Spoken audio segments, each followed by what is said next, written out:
یانەی زانکۆی جیهانە یەکەم جارە بەشداری لە خولی پلەیەکی کوردستان دەکات.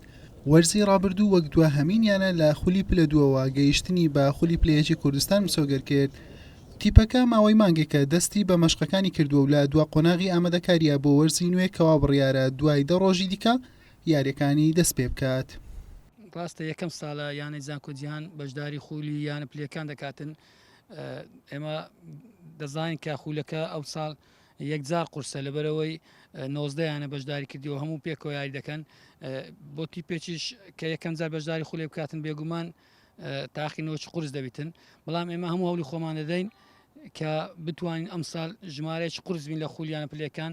عنی بێگومان تموعمان هەیە کە بتوانین بگەینە نایابیش هەموو هەولێکی خۆمان دێن، بەڵام ئەگەر نەشمان توانی ئەم ئامانجە بپێچین بێگومان دەتوانین بڵێن بمینینەوە بۆ چەند ساڵ داهاتوو بتوانین تەجروبەیەکی باشتر وەرگرین، بتوانین تیپێکی باشتر ئامادە بکەین و ئەنجامان باشترش بیتن. سەبارەت بخۆ ئامادەکردنەکەمان بەڕاستی دەتوان بڵێم مانجێک زیاترە.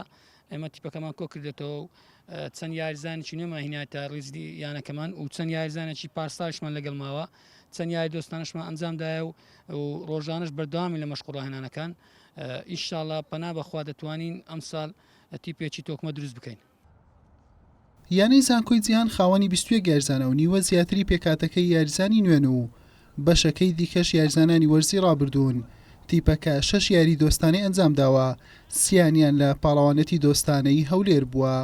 دەیەوێت ژمارەیەکی قڕس بێت لە خولەکە.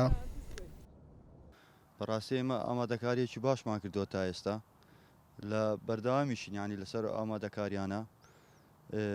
بیداتی ئەو دەورێک ئەو خوڵی کوردستانیش کراوە، بەڕاستی ئەو دەوریە دووگەمە یەکەم بڕێک وەزعمان باشنەوە، بەڵام گەمەی سێم باشتر بە دیارکەتین و ینی لە چاو دووگەمەکەیت کە زۆر باشتر یاریمان کرد. وەکو ئامادەکاری بەڕاستی لە ئامادەکاریەکی باش داینە، هەوڵێکی باشماندا ئیشەڵا دموحمانەوەی بەسەکەین لەو منتازی.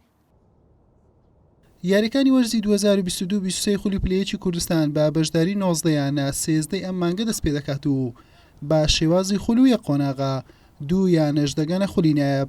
یانەی زانکۆی جیهان هەفتەی یەکەم پشوو دەبێت و لە هەفتەی دووەمیش لە یاریگای خۆی میوانداری بابانی شاری سلێمانی دەکات. حوسێن محەممەد کەناڵی ئاسمانی پێم هەولێر.